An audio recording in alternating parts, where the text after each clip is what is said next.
ஒவ்வொரு நாளும் இளமை கழிகிறது, முதுமை கூடுகிறது. செய்ய வேண்டியத காலத்துல செய்யுங்க. ஏன்னா, உங்க கையில காலம் இல்ல. காலத்தோட கையில தான் நீங்க இருக்கீங்க. ஒரு மனுஷன மதிக்க தெரியாதவன், நேசிக்க தெரியாதவன், எவ்ளோ உயர்ந்த பதவியில இருந்தாலும் சரி, பணத்திலே மிதந்தாலும் சரி, எவ்ளோ பெரிய அதிகாரத்துல இருந்தாலும் சரி, குப்பைக்கு சமம். நேசிக்கின்ற மனுஷன நேசிக்கணும், மதிக்கின்ற மனுஷன மதிக்கணும். இயற்கையும், உயிர்களையும் நேசிப்போம். கடவுள் படைத்த மனிதனையுமே மதிப்போம்.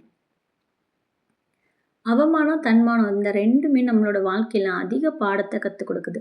சோதனைகள நெனச்சு சந்தோஷப்படுங்க. ஏன்னா, அதுதான் உங்கள இறைவன்கிட்ட பேச வைக்குது. நியாயமாகவும், உண்மையாகவும் இருப்பதால உங்கள சுத்தி உங்களுக்கான மனிதர்கள் இல்லாமல் போகலாம். ஆனா, நல்லவங்களையும், சரியானவர்களையும் இறைவன் தருவாரு. சிலர் உங்கள எவ்ளோ பயன்படுத்த முடியுமோ, அவ்ளோ மட்டுமே நேசிப்பார்கள். நன்மைகள் நிறுத்தப்படும் இடத்துல அவங்களோட விசுவாசம் முடியுது. யாருடன் வாழ முடியும் என்று வாழ்க்கை துணைய தேடாதீங்க. நீங்க இல்லாம யாரால வாழ முடியுதோ, அவங்கள தொலைக்காதீங்க.